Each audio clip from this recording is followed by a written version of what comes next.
Hello, everybody, and welcome to another fantastic edition of I'm Cooking Something. So today we are making handmade gyoza. Yes, you can make it too. Save yourself the trip to the takeout or delivery. You can do it yourself. It takes about 30 minutes um, before cooking. So you can see here, got about 2 cups of all-purpose flour. Ta-da! And I mean, you can use rice flour, you can use self-rising flour, you can use pretty much any kind of flour, even gluten-free, but I just use AP. To that, we are going to add a cup of hot water, almost. And yes, I am cheating and using the Keurig. So if you don't have one, just throw about a cup of water in a microwave safe cup and nuke it until it's, not boiling, but hot. Here's my other ingredients and my toaster. Isn't it exciting? All right, so once the Keurig is done sputtering, I am putting on a glove, just simply because you can do this in a stand mixer. You can use a spatula, whatever, but I don't. Oh yeah, and to the water, you're going to add about a half a teaspoon to a teaspoon of sesame oil if you want to. You don't have to. I just happen to like the flavor. And about a half of a teaspoon of salt. Again, don't want it, don't use it. So, but anyway, back to the gloves. Um, Once we mix this together, it's going to become quite sticky. So, yeah.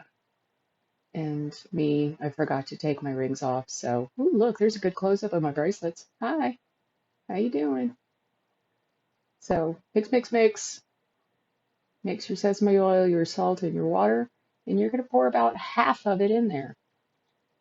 So start small, about half a cup, because you can always add more, but it's really stinking hard to take it out. So, see, half cup. And then get in there with the best tool you can possibly use, your hands. So just blend it together. Look at that. It's warm. That's another reason why I wear gloves, is because with the hot water, it can be a little warm. So it's kind of like a little buffer between you and the hot water. So just mix, mix, mix until, it gets to the consistency of a dough. Right now it's a shaggy dough, what we call a shaggy dough. That's not where you want to be. So it's still a little bit dry. So I'm adding a little bit more water.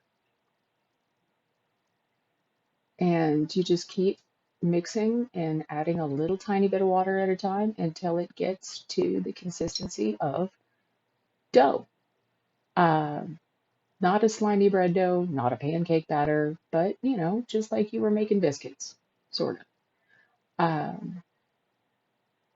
So here we go. We're stirring, we're mixing. Look at that. Mix, mix, mix. See? It's warm and squishy. Use gloves or just use wet hands, because we all know wet hands make smooth balls. So once it gets to the consistency that you want, make it into a little ball. And I didn't bother wrapping it in cling film or taking it out. The bowl's already dirty. So just use it. Look at me. See? Roll it into a little ball, cover it up, and let it rest for 20 minutes. I'm using my fancy bee towel. Oh. And that's gyoza dough. Boom. So after about 20 minutes of resting, it's going to look like that. See? Pretty. It is still a little bit sticky, a little bit tacky, so take some cornstarch and dust your work surface. Not a whole hell of a lot, but enough to keep it from sticking to the board. You can see my very well used, well loved cutting board there that I use for darn near everything. So I was rolling it around in the cornstarch and then smush. what you're going to do, just push it out into a little disc, and then you're going to roll it into a little log.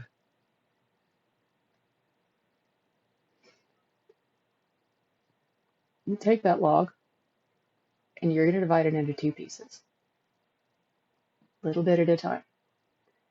Cover up the dough that you're not using so it doesn't dry out, because you want it to stay nice and moist. That's right, I said it. So now what we're going to do is we're going to take this dough, which you can see is very easy to work with, and we're going to roll it out really thin. I do mine to about a millimeter thick. Just think about the dumplings that you've had in the past, or wonton. The dough is really thin. If you make it too thick, it gets stodgy and it doesn't cook right, and it's like eating paste. It's not good. So here you can see that I have it rolled out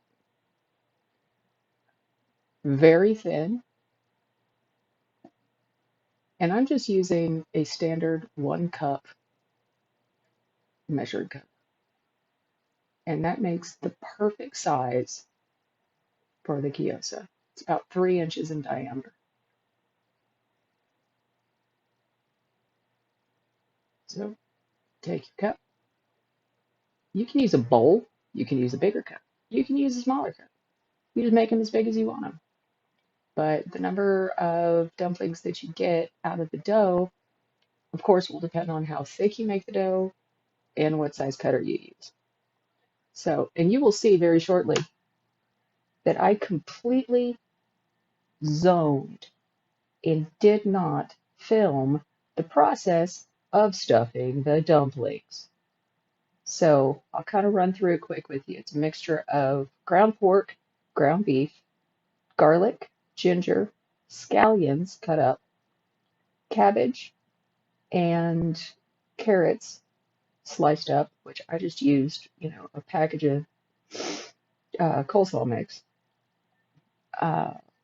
soy sauce, and some oyster sauce, and that's pretty much it. Just mix, mix, mix. And I made mine last night, put it in the refrigerator to let the flavors meld together. See right here, I'm covering the tops with just a tiny bit of cornstarch so you can stack them up and they won't stick together. Pro tip. So that's what I did with my filling, and then this morning I got it out and made sure it was all mixed together nice and neat.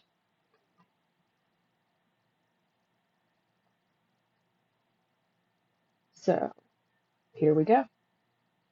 This is, obviously putting the dumplings that I have just made into a non-stick pan. Non-stick. Did I say non-stick? I meant non-stick. Just arrange them. This is only an 8-inch saute pan, so I use this to make my scrambled eggs in the morning. So fit, about half a dozen in there. You're going to fill it up with water, about a half a cup. It'll come up about you can see it comes up a little bit along the sides. And we're going to steam the dumplings. I have my range top set on medium high, just enough to let it boil, but not enough to, make it sizzle all over the place. You want to gently steam them. You don't want to overdo it. So, isn't this a lovely shot of the lid? And what is that, rice on the countertop? I guess. I don't know. Sorry. Uh, you know. So, in the meantime, what I'm doing in the background, which you can't see, is basically using the extra dough to make little teeny tiny dumplings. Pardon my sniffling, by the way. It's Colorado and I have allergies. So, you can see it start to come to a gentle boil. Look at that. Poof! Magic of television. You can see that almost all of the water has been steamed out and it's starting to bubble. So what we're going to do now is take some plain old boring dull veg oil. I have mine in a squeezy bottle.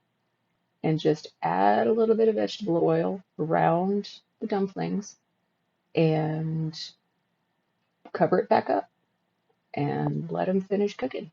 And what you get when you do that is, oh, it's hot, it's hot, be down. All right, and please use tongs. Don't use a fork, otherwise you'll rip right through the dumpling wrapper. Look at that. Look at that. Beautiful golden brown on the bottom, steamed dumplings. I just, I'm, ooh, I'm just getting hungry looking at it. And I already ate some. See me walking around back there. I was getting a plate. So there they are, the little dumplings. And you can serve them however you like, with chopsticks or not. I have some soy sauce with some scallions cut up in it. And here's my guinea pig, the lovely and talented Captain Critter, who's going in for a bite. I'll spare you guys watching him chew.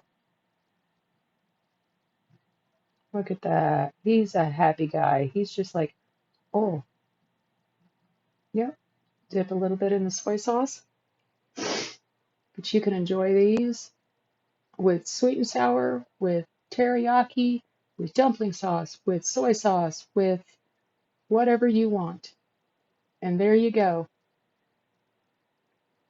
All done. Thanks, guys. See you later.